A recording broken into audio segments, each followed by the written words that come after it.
Punjabi radio USA ਨਾਲ ਜੁੜ ਚੁੱਕੇ ਸਾਰੇ ਸਰੋਤਿਆਂ ਨੂੰ ਬਲਵਿੰਦਰ ਕੌਰ ਵੱਲੋਂ ਪਿਆਰ ਭਰੀ ਸਤਿ ਸ੍ਰੀ ਅਕਾਲ ਜੀ। ਤੇ ਅਸੀਂ ਲੈ ਕੇ ਹਾਜ਼ਰ ਹੋ ਗਏ ਹਾਂ programme election express. Election express ਦੇ ਵਿੱਚ ਸਾਡੇ ਨਾਲ ਜੁੜਦੇ ਨੇ ਜੀ ਬਲਤੇਜ ਪੰਨੂ ਜੀ ਤੇ ਸਾਨੂੰ ਦੱਸਦੇ ਨੇ ਜੀ ਪੰਜਾਬ ਦੀਆਂ ਖਬਰਾਂ, ਇੰਡੀਆ ਦੀਆਂ ਖਬਰਾਂ ਕਿ ਉੱਥੇ ਕੀ ਚੱਲ ਰਿਹਾ ਆ। ਉਹ ਅਸੀਂ ਗੱਲਬਾਤ ਕਰਾਂਗੇ ਬਲਤੇਜ ਪੰਨੂ ਹੋਰਾਂ ਦੇ ਨਾਲ। ਉਸ ਤੋਂ ਪਹਿਲਾਂ ਦੱਸਦਾ ਕਿ ਤੁਸੀਂ ਪੰਜਾਬੀ ਰੇਡੀਓ USA ਨੂੰ ਸੁਣ ਸਕਦੇ ਆ ਜੀ ਰੇਡੀਓ ਸੈੱਟ ਤੇ। ਕਿੱਥੋਂ ਲੈਣੇ ਆ? ਸਟੂਡੀਓ 'ਚ ਕਾਲ ਕਰ ਸਕਦੇ ਜੀ 4082725200। ਨੈੱਟ 'ਤੇ ਸੁਣਨੇ ਲਈ www.punjabiradiousa.com। ਜੇ ਤੁਸੀਂ ਪੰਜਾਬੀ ਰੇਡੀਓ USA ਨੂੰ ਫੋਨ ਦੇ ਜ਼ਰੀਏ ਸੁਣਨਾ ਹੈ ਤੇ ਫੋਨ ਨੰਬਰ 832 551 5029 832-551-5029। ਦੂਸਰਾ ਫੋਨ ਨੰਬਰ 6054756868। ਇਸ ਤਰ੍ਹਾਂ ਤੁਸੀਂ ਪੰਜਾਬੀ ਰੇਡੀਓ USA ਨੂੰ ਸੁਣ ਸਕਦੇ ਆ ਜੀ।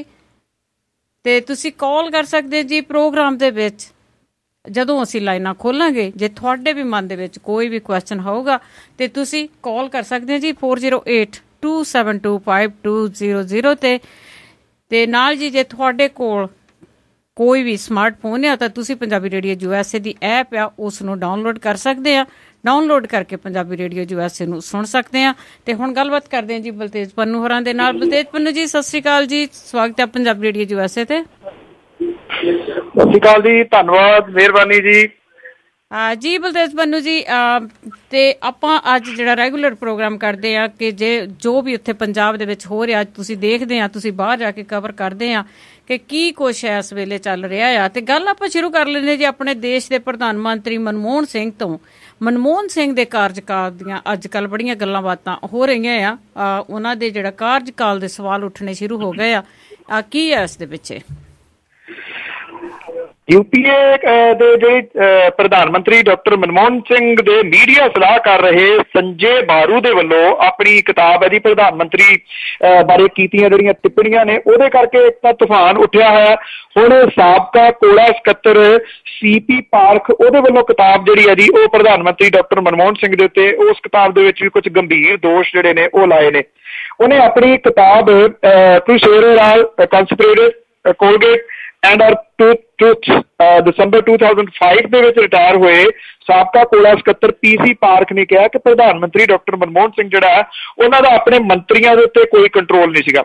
ਉਹਨੇ ਆਪਣੀ ਕਿਤਾਬ ਦੇ ਵਿੱਚ ਇਹ ਵੀ ਲਿਖਿਆ ਹੈ ਕਿ ਮੈਂਬਰਾਂ ਨੂੰ ਬਲੈਕਮੇਲ ਬਣਦਿਆਂ ਉਹਨਾਂ ਨੇ ਦੇਖਿਆ ਔਰ ਅਫਸਰਸ਼ਾਹੀ ਨੂੰ ਆਪਣੀ ਮਰਜ਼ੀ ਮੁਤਾਬਕ ਫੈਸਲੇ ਲੈਣ ਲਈ ਮਜਬੂਰ ਕੀਤਾ ਜਾਂਦਾ ਸੀਗਾ ਜੀ। ਮੈਂ ਦੱਸਦਾ ਕਿ ਸੰਜੇ ਬਾਰੂ ਨੇ ਪਹਿਲਾਂ ਇਹ ਗੱਲਾਂ ਕਹੀਆਂ ਸੀਗੀਆਂ ਕਿ ਜਿਹੜੀ ਕੋਈ ਵੀ ਫਾਈਲ ਆ ਉਹ ਡਾਕਟਰ ਮਨਮੋਹਨ ਸਿੰਘ ਹੋਰਾਂ ਦੇ ਦਫ਼ਤਰ ਤੋਂ ਸੋਨੀਆ ਗਾਂਧੀ ਕੋਲੇ ਜਾਂਦੀ ਸੀ ਜਿਹੜੇ ਕਿ ਉਹਦੇ ਉੱਤੇ ਆਪਣੀ ਸਹੀ ਪਾਉਂਦੇ ਸੀਗੇ। ਇਹਨਾਂ ਕਿਤਾਬਾਂ ਦੀ ਕਿੰਨੀ ਕੁ ਸੱਚਾਈ ਹੈ ਇਹਦੇ ਉੱਤੇ ਜਿੰਨੀ ਮਰਜ਼ੀ ਬਹਿਸ ਹੋ ਸਕਦੀ ਹੈ, ਪਰ ਕਹਾਣੀ ਇਹ ਹੈ ਕਿ ਇਹ ਇਲੈਕਸ਼ਨਾਂ ਦੇ ਐਨ ਮੌਕੇ ਦੇ ਉੱਤੇ ਕਿਉਂ ਰਿਲੀਜ਼ ਕੀਤੀਆਂ ਗਈਆਂ ਕਿਤਾਬਾਂ।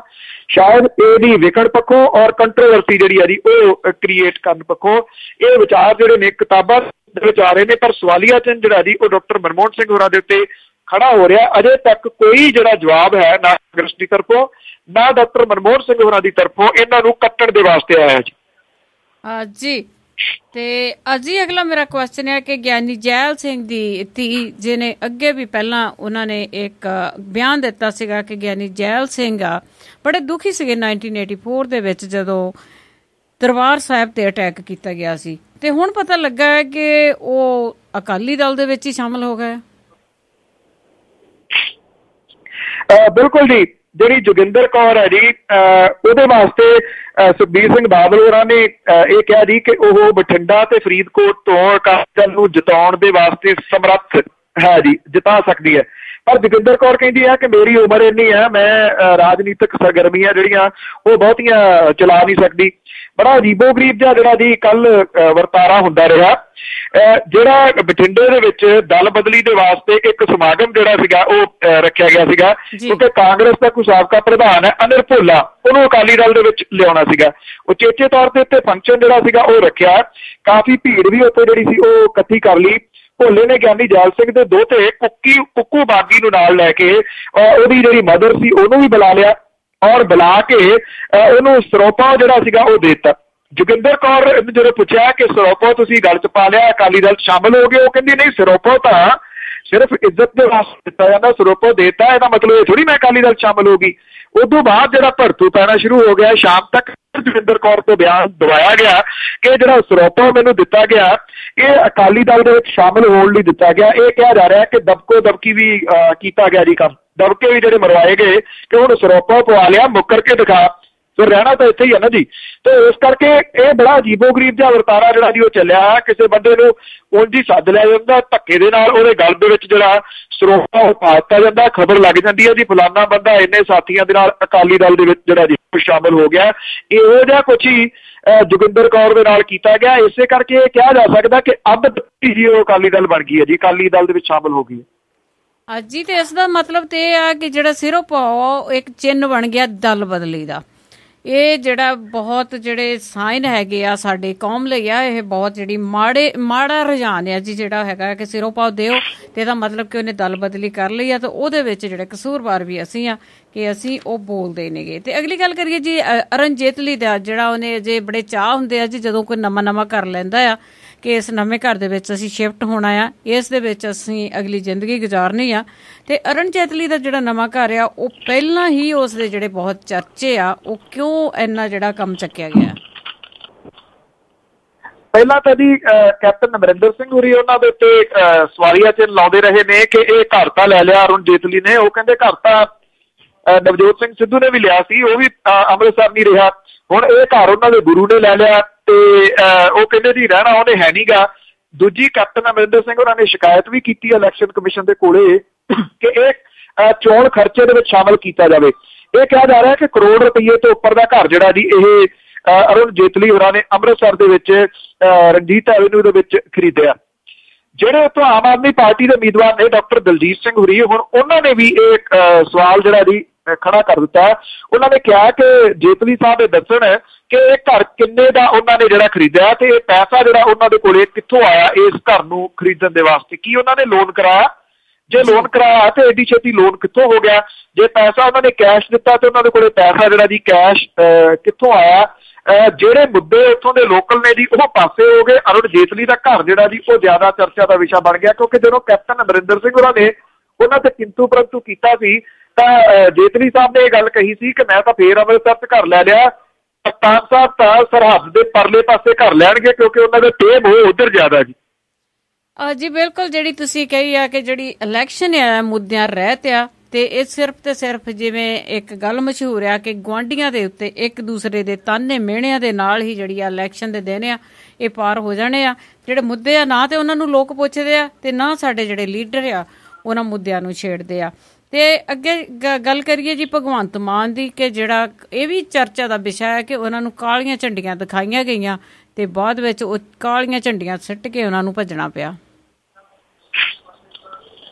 ਕਹਾਣੀ ਬੜੀ ਸੀਰੀਅਸ ਹੋ ਚੱਲੀ ਸੀਗੀ ਇੱਥੇ ਕੱਲ ਸੰਗਰੂਰ ਲੋਕ ਸਭਾ ਹਲਕੇ ਦੇ ਵਿੱਚ ਪਿੰਡ ਜੀ ਸੋਈਆਂ ਜੀ, ਉੱਥੇ ਭਗਵੰਤ ਮਾਨ ਹੋਰਾਂ ਦੀ ਗੱਡੀ ਜਿਹੜੀ ਸੀ ਉਹ ਰੋਕ ਲਈ ਗਈ ਕਾਲੀਆਂ ਲੈ ਕੇ ਔਰ ਇਹ ਆਖਿਆ ਗਿਆ ਕਿ ਤੁਸੀਂ ਆਪਣੇ ਚੋਣ ਪ੍ਰਚਾਰ ਦੇ ਵਿੱਚ ਸੁਖਦੇਵ ਢੀਂਡਸਾ ਹੋਰਾਂ ਦਾ ਨਾਮ ਕਿਉਂ ਲੈਂਦੇ ਹੋ। ਉਹਨਾਂ ਨੇ ਕਿਹਾ ਕਿ ਉਹ ਮੇਰੇ ਵਿਰੋਧ ਦੇ ਵਿੱਚ ਖੜੇ ਨੇ, ਵਿਰੋਧੀ ਪਾਰਟੀ ਦੇ ਨੇ, ਜੇ ਉਹ ਮੇਰਾ ਨਾਂ ਲੈਂਦੇ ਨੇ ਤੇ ਚੋਣ ਪ੍ਰਚਾਰ ਦੇ ਮੌਕੇ ਮੈਂ ਵਿਰੋਧੀ ਧਿਰ ਦੇ ਨੇਤਾ ਦਾ ਵੀ ਨਾਮ ਲੈਣਾ, ਮੈਂ ਉਹਨਾਂ ਦੇ ਬਾਰੇ ਦੱਸਣਾ, ਉਹ ਮੇਰੇ ਬਾਰੇ ਦੱਸ ਰਹੇ ਨੇ। ਇਹਨਾਂ ਨੇ ਅੱਗੋਂ ਗੱਡੀ ਜਿਹੜੀ ਸੀ ਉਹ ਜਾਣ ਤੋਂ ਰੋਕਣ ਦੀ ਕੋਸ਼ਿਸ਼ ਕੀਤੀ, ਬੇਇੱਜ਼ਤੀ ਕਰਨ ਦੀ ਕੋਸ਼ਿਸ਼ ਜਿਹੜੀ ਸੀ ਉਹ ਭਗਵੰਤ ਮਾਨ ਦੀ ਕੀਤੀ। ਭਗਵੰਤ ਮਾਨ ਉਹਨਾਂ ਦੇ ਨਾਲ ਵੀ ਕੁਝ ਜਿਹੜੇ ਉਹਨਾਂ ਦੇ ਵਰਕਰ ਸ਼ਾਮਲ ਸਨ ਜੀ। ਆਮੋ ਸਾਹਮਣੇ ਦੋਵੇਂ ਧਿਰਾਂ ਜਿਹੜੀਆਂ ਹੋ ਗਈਆਂ, ਪੁਲਿਸ ਨੂੰ ਫੋਨ ਕਰ ਦਿੱਤਾ ਗਿਆ ਔਰ ਪੁਲਿਸ ਨੇ ਪਹਿਲਾਂ ਤਾਂ ਜ਼ਿਆਦਾ ਮੁਸ਼ਤੈਦੀ ਨਹੀਂ ਦਿਖਾਈ। ਭਗਵੰਤ ਮਾਨ ਹੋਰੀ ਉੱਥੇ ਹੀ ਧਰਨਾ ਜਿਹੜਾ ਸੀ ਮਾਰ ਕੇ ਬਹਿ ਗਏ, ਟ੍ਰੈਫਿਕ ਜਾਮ ਹੋ ਗਿਆ, ਪੁਲਿਸ ਵੱਡੀ ਗਿਣਤੀ ਦੇ ਵਿੱਚ ਪਹੁੰਚੀ, 500 ਤੋਂ ਉੱਪਰ ਪੁਲਿਸ ਵਾਲਾ ਪਹੁੰਚਿਆ। ਪਰ ਇਹਦੇ ਦੌਰਾਨ ਹੋਇਆ ਇਹ ਕਿ ਪਿੰਡਾਂ ਥਾਵਾਂ ਦੇ ਵਿੱਚ ਲੋਕਾਂ ਨੇ ਸਪੀਕਰਾਂ ਦੇ ਉੱਤੇ ਬੋਲ ਦਿੱਤਾ ਕਿ ਭਗਵੰਤ ਮਾਨ ਨੂੰ ਯੂਥ ਅਕਾਲੀ ਦਲ ਵਾਲਿਆਂ ਨੇ ਘੇਰ ਲਿਆ, ਸੋਈਆਂ ਪਿੰਡ ਪਹੁੰਚੋ। ਲੋਕ ਜਿਹੜੇ ਸਨ ਖਾਸ ਤੌਰ ਦੇ ਉੱਤੇ ਨੌਜਵਾਨ ਜਿਹੜਾ ਵਰਗ ਸੀਗਾ ਜੀ ਉਹ ਜੋ ਉਹਦੇ ਹੱਥ ਦੇ ਵਿੱਚ ਆਇਆ ਲੈ ਕੇ ਭੱਜ ਪਿਆ ਸੋਈਆਂ ਵੱਲ ਨੂੰ, ਮੋਟਰਸਾਈਕਲਾਂ ਦੇ ਰਾਹੀਂ, ਗੱਡੀਆਂ ਦੇ ਰਾਹੀਂ। ਇਹ ਤਾਂ ਚੰਗੀ ਮੁਸ਼ਤੈਦੀ ਕਹਿ ਲਓ ਪੁਲਿਸ ਦੀ ਕਿ ਉਹਨੇ ਛੇਤੀ ਜਾਣੀ ਪਹੁੰਚ ਕੇ ਉੱਥੇ ਕੰਟਰੋਲ ਕਰ ਲਿਆ। ਨਾ ਕੰਟਰੋਲ ਕੀਤਾ ਜਾਂਦਾ ਤਾਂ ਕੁਝ ਵੀ ਹੋ ਸਕਦਾ ਸੀਗਾ ਇਸ ਸੋਈਆਂ ਪਿੰਡ ਦੇ ਵਿੱਚ। ਜਦੋਂ ਜਿੱਦ ਜਿਹੜੀ ਸੀ ਆਮ ਆਦਮੀ ਪਾਰਟੀ ਦੇ ਵਰਕਰਾਂ ਦੀ ਰਹੀ ਤਾਂ ਪੁਲਿਸ ਨੇ ਗ੍ਰਿਫਤਾਰ ਕੀਤਾ ਔਰ ਬਾਅਦ ਦੇ ਵਿੱਚ ਇਹਨਾਂ ਨੂੰ ਛੱਡ ਦਿੱਤਾ ਯੂਥ ਅਕਾਲੀ ਦਲ ਦੇ ਵਰਕਰਾਂ ਨੂੰ। ਇਹ ਕਿਹਾ ਕਿ ਛਾਣਬੀਣ ਜਾਰੀ ਹੈ, ਬਾਅਦ ਦੇ ਵਿੱਚ ਦੇਖਦੇ ਆ ਕਿ ਪਰਚਾ ਦਰਜ ਜਿਹੜਾ ਇਹਨਾਂ ਦੇ ਉੱਤੇ ਹੁੰਦਾ ਜਾਂ ਨਹੀਂ। ਇਹ ਪ੍ਰਸ਼ਾਸਨ ਨੂੰ ਬੜਾ ਸਟਰੋਂਗਲੀ ਔਰ ਨੇੜੇ ਤੋਂ ਦੇਖਣਾ ਪਊਗਾ, ਨਹੀਂ ਤਾਂ ਅਦਰਵਾਈਜ਼ ਜਿਹੜੇ ਹਾਲਾਤ ਨੇ ਇੱਕ ਵਾਰੀ ਤਾਂ ਕਾਬੂ ਦੇ ਵਿੱਚ ਆ ਗਏ, ਇੱਥੇ ਖਰਾਬ ਹੋਣ ਵੱਲ ਨੂੰ ਵੀ ਹੋ ਸਕਦੇ ਨੇ ਜੇ ਇਸੇ ਤਰੀਕੇ ਦੇ ਨਾਲ ਜਿਹੜੇ ਯੂਥ ਅਕਾਲੀ ਦਲ ਵਾਲੇ ਨੇ ਉਹਨਾਂ ਨੇ ਘੇਰਨ ਦੀ ਕੋਸ਼ਿਸ਼ ਕੀਤੀ, ਕਿਉਂਕਿ ਯੂਥ ਦਾ ਇੱਕ ਵੱਡਾ ਵਰਗ ਜਿਹੜਾ ਉਹ ਭਗਵੰਤ ਮਾਨ ਦੇ ਨਾਲ ਵੀ ਫਿਰਦਾ ਹੈ ਔਰ ਉਹਦੇ ਕਹੇ ਦੇ ਉੱਤੇ ਕੁਝ ਵੀ ਕਰਨ ਨੂੰ ਉਹ ਤਿਆਰ ਹੋ ਸਕਦਾ ਜਿਹੋ ਜਿਹੇ ਹਾਲਾਤ ਬਣੇ ਹੋਏ ਨੇ।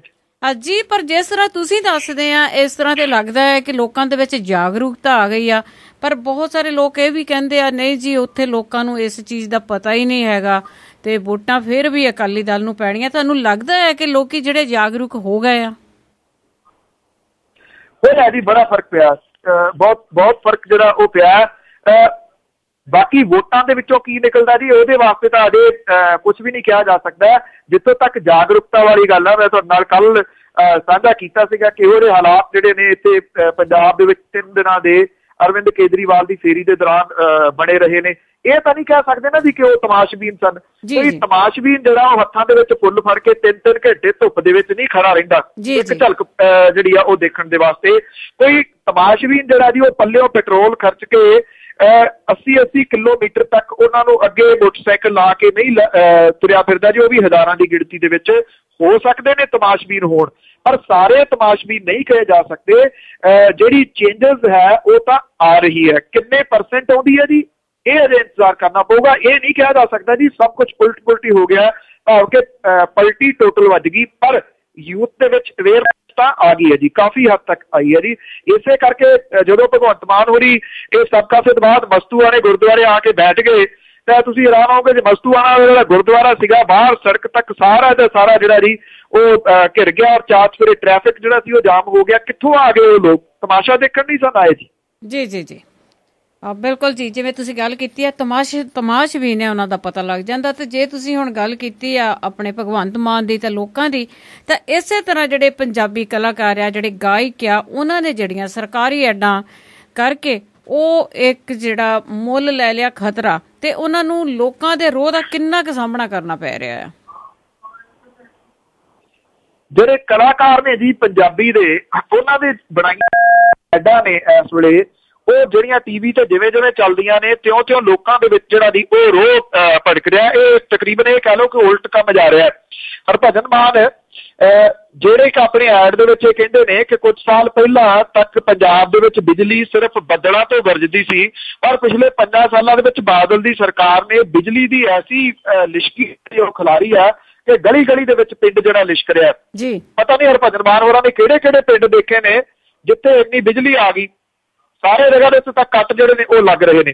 ਹਰਭਜਨ ਮਾਨ ਜਿਹੜਾ ਜੀ ਉਹਨੇ ਅਕਾਲੀ ਦਲ ਤੋਂ ਤਾਂ ਵਾਹ ਖੱਟੀ, ਪਰ ਜੋ ਤੋੜ ਉਹਦੀ ਸੋਸ਼ਲ ਨੈਟਵਰਕ ਸਾਈਟ ਦੇ ਉੱਤੇ ਹੋ ਰਹੀ ਹੈ ਇਸ ਵੇਲੇ ਇਸ ਐਡ ਨੂੰ ਨਾਲ ਲਾ ਕੇ ਉਹ ਜਿਨ੍ਹਾਂ ਨੇ ਕਮੈਂਟਸ ਪੜ੍ਹੇ ਨੇ ਉਹੀ ਦੱਸ ਸਕਦੇ ਨੇ। ਜੈਜ਼ੀ ਬੈਂਸ ਜਿਹੜੇ ਨੇ ਉਹ ਪ੍ਰਕਾਸ਼ ਸਿੰਘ ਬਾਦਲ ਤੇ ਨਰਿੰਦਰ ਮੋਦੀ ਹੋਰਾਂ ਨੂੰ ਚਾਟੀ 'ਚ ਵਧਾਣੀ ਕਹਿ ਰਹੇ ਨੇ ਕਿ ਇੱਕ ਚਾਟੀ ਹੈ ਇੱਕ ਵਧਾਣੀ ਹੈ। ਇਹ ਨਹੀਂ ਪਤਾ ਚਾਟੀ ਬਾਦਲ ਸਾਹਿਬ ਨੇ ਜਾਂ ਨਰਿੰਦਰ ਮੋਦੀ ਹੈ। ਗਿੱਪੀ ਗਰੇਵਾਲ ਜਿਹੜਾ ਜੀ ਉਹ ਇੱਕ ਐਡ ਦੇ ਵਿੱਚ ਇਹ ਗੱਲ ਵਿਕਾਸ ਦੀ ਕਰਦਾ ਹੈ ਕਿ ਬਾਦਲ ਸਾਹਿਬ ਨੇ ਪੰਜਾਬ ਦਾ ਨਕਸ਼ਾ ਹੀ ਬਦਲਤਾ, ਹੁਣ ਤਾਂ ਪਤਾ ਹੀ ਨਹੀਂ ਲੱਗਦਾ ਕਿ ਵਿਦੇਸ਼ ਕਿਹੜਾ ਤੇ ਦੇਸ਼ ਕਿਹੜਾ।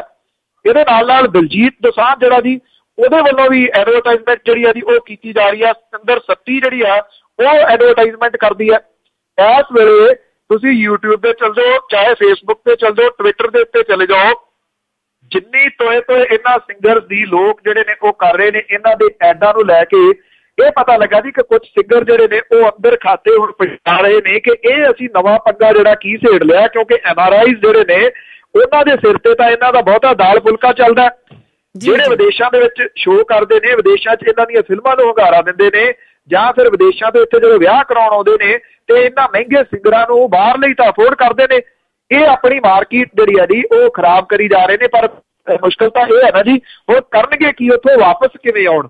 ਇਸ ਕਰਕੇ ਚੁੱਪ ਬੈਠੇ ਨੇ ਲੋਕ ਜਿਹੜੇ ਨੇ ਉਹ ਗਾਲੋ ਗਾਲੀ ਹੋ ਰਹੇ ਨੇ ਇਹਨਾਂ ਕਲਾਕਾਰਾਂ ਦੇ ਵਾਸਤੇ। ਬਿਲਕੁਲ ਜੀ, ਬਾਹਰ ਵਾਲੇ ਲੋਕਾਂ ਨੂੰ ਵੀ ਜਿਹੜੀ ਆ ਉਹਨਾਂ ਦੇ ਵਿੱਚ ਵੀ ਜਾਗਰੂਕਤਾ ਆਉਣੀ ਚਾਹੀਦੀ ਆ ਕਿ ਅਸੀਂ ਆਪਣੇ ਬੱਚਿਆਂ ਨੂੰ ਵੀ ਸਮਝਾਈਏ, ਕਿਉਂਕਿ ਜਿਹੜਾ ਇੱਕ ਮਨੁੱਖਤਾ ਦੇ ਭਲੇ ਵਾਲੀ ਗੱਲ ਆ ਉਹ ਜ਼ਰੂਰ ਦੱਸੀਏ ਕਿ ਉੱਥੇ ਕੀ ਹੋ ਰਿਹਾ ਤੇ ਕੀ ਹੋਣਾ ਚਾਹੀਦਾ। ਤੇ ਅੱਗੇ ਚੱਲਦੇ ਜੀ ਹਰਿਆਣੇ ਦੇ ਵਿੱਚ ਜਿਹੜੀ ਲੈਨੋ ਦੇ ਵਿੱਚ ਜਿਹੜਾ ਇੱਕ ਰੇੜਕਾ ਜਿਹੜਾ ਚੱਲ ਰਿਹਾ ਆ ਉਹਦੇ ਬਾਰੇ ਵੀ ਜ਼ਰੂਰ ਦੱਸੋ। ਇਹ ਰੇੜਕਾ ਜਿਹੜਾ ਨਾ ਜੀ ਬੜਾ ਅਜੀਬੋ ਗਰੀਬ ਹੈ।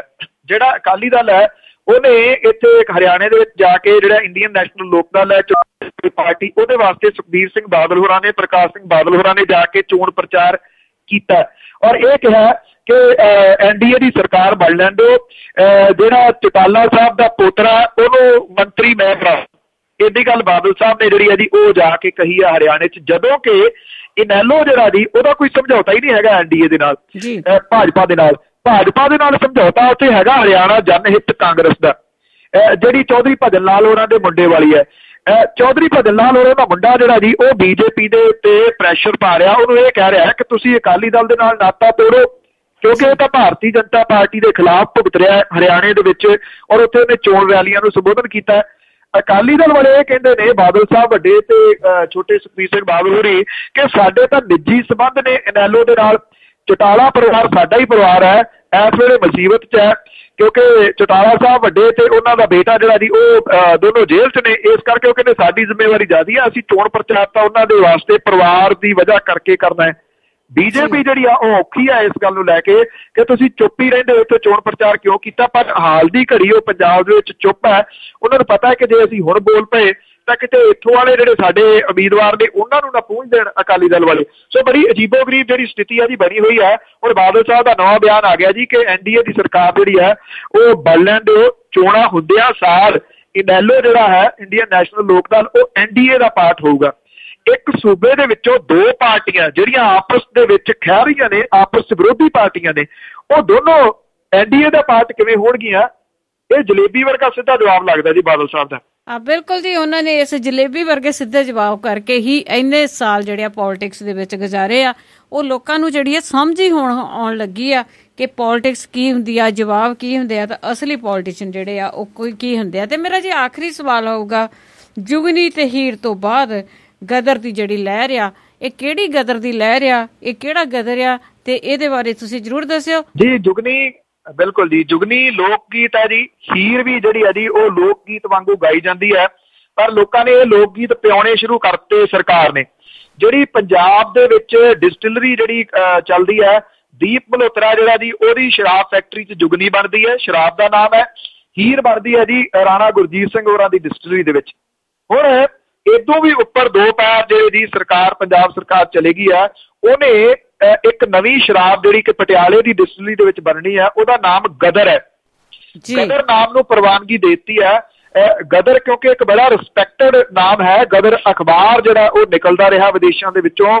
ਗਦਰ ਲਹਿਰ ਨੇ ਇੱਕ ਬਹੁਤ ਵੱਡਾ ਹਿੱਸਾ ਜਿਹੜਾ ਜੀ ਉਹ ਭਾਰਤ ਦੀ ਆਜ਼ਾਦੀ ਦੀ ਮੂਵਮੈਂਟ ਦੇ ਵਿੱਚ ਪਾਇਆ, ਤੇ ਹੁਣ ਸ਼ਾਇਦ ਇਹ ਕਹਿ ਲਓ ਕਿ ਇਸ ਜਿਹੜਾ ਹਿੱਸਾ ਪਾਇਆ ਉਹਦੇ ਹਿੱਸੇ ਨੂੰ ਵੇਖਦਿਆਂ ਹੋਇਆ ਪੰਜਾਬ ਸਰਕਾਰ ਨੇ ਸ਼ਰਾਬ ਦਾ ਨਾਂ ਜਿਹੜਾ ਉਹ ਗਦਰ ਰੱਖ ਦਿੱਤਾ ਜੀ।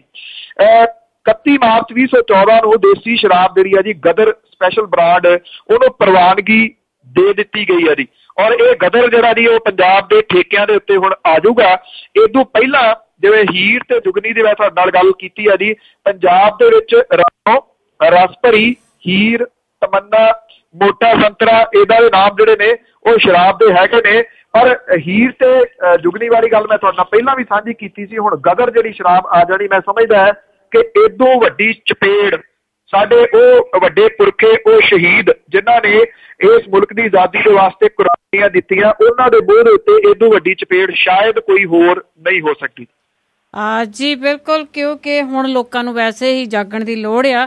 ਇੱਕ ਗਦਰ ਲਹਿਰ ਚੱਲੀ ਸੀ ਜਿਹਨੇ ਸਾਨੂੰ ਆਜ਼ਾਦੀ ਦਵਾਈ ਸੀਗੀ, ਤੇ ਗੁਲਾਮੀ ਆ ਜਿਹੜੀ ਹੁਣ ਗੁਲਾਮੀ ਉਹ ਫੇਰ ਆ, ਉਸੇ ਚੀਜ਼ ਨੂੰ ਸ਼ਾਇਦ ਜੀ ਦੇਖੋ ਇਹ ਕਿਸ ਤਰ੍ਹਾਂ ਬੈਠਦੀ ਆ। ਬਹੁਤ ਬਹੁਤ ਧੰਨਵਾਦ ਬਲਤੇਜ ਪੰਨੂ ਜੀ ਤੁਹਾਡਾ। ਥੈਂਕ ਯੂ ਜੀ, ਸਤਿ ਸ਼੍ਰੀ ਅਕਾਲ। ਸਤਿ ਸ਼੍ਰੀ ਅਕਾਲ ਜੀ।